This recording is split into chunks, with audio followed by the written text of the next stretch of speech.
भावना आहे? काय सांगणार? अतिशय आनंद आहे की महाराष्ट्राच्या जनतेने आणि महाराष्ट्रासोबत विशेषतः विदर्भाने आणि नागपूर जिल्ह्याने आम्हाला प्रचंड आशीर्वाद दिलाय। जे लोक सांगत होते की आमचं विदर्भात पानिपत होणार, आमचं नागपूरला पानिपत होणार, त्यांचं पानिपत झालं आणि जनतेने आम्हाला आशीर्वाद दिला।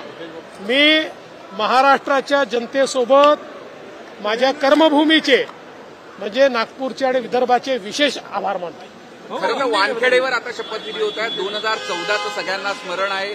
परत एकदा वानखेडेवर आणि या विदर्भवासियांची इच्छा आहे की विदर्भानं भरभरून दिलं भाजपला, तर विदर्भातला नागपुरातला पुन्हा मुख्यमंत्री व्हावा इच्छा आहे। बघा, तुम्हाला अगदी स्पष्टपणे सांगतो, मुख्यमंत्री कोण होणार हे 3 पक्ष मिळून लवकर ठरवतील।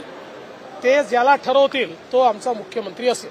बहुत बहुत शुभकामनाएं आपको। 133 जागा एवढा जबरदस्त स्ट्राईक रेट आहे। नाही, हा खरोखरच अनप्रेसिडेंटेड अशा प्रकारचा स्ट्राईक रेट आहे। हे मी मगाशी देखील म्हटलं की असं म्हणतात की भगवान और जनता जब देती है तो छप्पर फाड़ के देती है, तसं छप्पर फाड़ के दिले। काँग्रेसचे दिग्गज नेते पराभूत झाले। वासाहेब थोरात, नाना पटोले 2-3च्या मतानं पुढे आहे।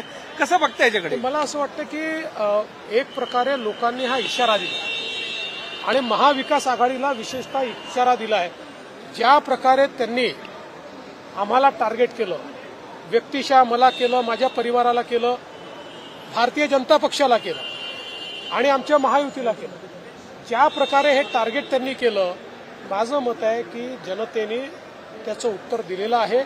अशा प्रकारचं टार्गेट करणं हे जनतेला आवडत नाही। संजय राऊत पुन्हा ईव्हीएमचं नाव घेत आहे। जाऊ द्या, काही लोक बोलत असताना मी त्याच्यावर कधीच उत्तर देत नाही, कारण मगाशी आमचे प्रसाद लाड म्हणाले की काही लोक गांजा पिऊन बोलतात, मी तसं म्हणणार नाही। देवेंद्र जी, एक बहुत बड़ी आपण ओपनिंग बॅट्समॅनवर जबरदस्त स्ट्राईक रेट केला, पण कॅप्टन बावनकुळे पण होते, त्यांच्या 100% या टीमचे कॅप्टन बावनकुळे होते। बावनकुळेंनी पायाला भिंगरी लावून गर गर गर गर ते पूर्ण महाराष्ट्र फिरले, संघटन उभं केलं, प्रसंगी 4 शिव्या खाल्ल्या, 4 लोकांना शिव्या दिल्या, सगळं केलं। पण मला असं वाटतं की निश्चित या श्रेयामध्ये एक मोठा वाटा बावनकुळे साहेबांचा आहे। सर, सागर बंगले से वर्षा बंगले पर कब तक पहुंच रहे हैं आप? क्या आप अपना बंगला शिफ्ट करेंगे? मैं दोपहर में ही वर्षा बंगले पर गया था और हमारे मुख्यमंत्री जी का मैंने स्वागत किया, अभिनंदन किया और हमने वर्षा बंगले पर एक प्रेस कॉन्फ्रेंस भी की है। सागर और वर्षा का नाता है, आप चिंता मत। अगले 5 साल वही रहेंगे? अगले 5 साल वर्षा में रहेंगे क्या?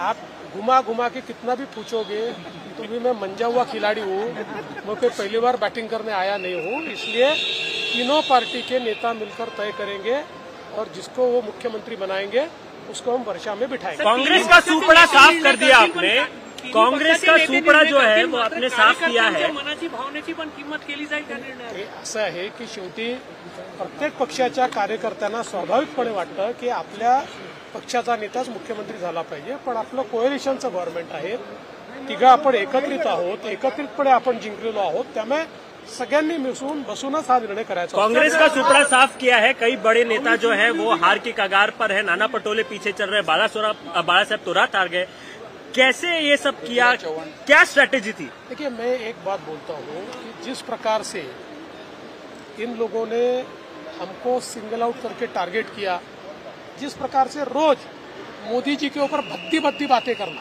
भद्दी, ये सारी चीजें लोगों को पसंद नहीं आती। लोगों का मोदी जी पर विश्वास है, प्रेम है, लोगों ने हमारा काम देखा है। बीजेपी को जैसे सिंगल आउट किया, मुझे जैसे single out KIA, Modi ji को सिंगल आउट किया और रोज इतनी गालियां बकना, तो लोगों ने इसके रिएक्शन दिए। आरएसएस की कितनी अहम भूमिका रही इस मामले में? मैं ऐसा कहूंगा कि राष्ट्रीय विचारों की जितनी संगठनाएं हैं, हमारी सबकी मातृ संगठना तो आरएसएस ही है, लेकिन राष्ट्रीय विचारों की जितनी संगठनाएं हैं उन सारी संगठनाओं ने ये जो एक नरेटिव बिल्ड किया था, एनार्किस्ट इस प्रकार का अराजकता पूर्ण जो नरेटिव था, उसको ब्रेक करने का काम उन्होंने किया। लाडकी बहीण तुमच्या दक्षिण धावून आली असं मोठ्या प्रमाणात वोटिंग पण वाढ- नहीं, मुझे बहुत खुशी है। बार बार जनता मुझे आशीर्वाद दे रही है। मैं जनता का बहुत आभारी हूँ।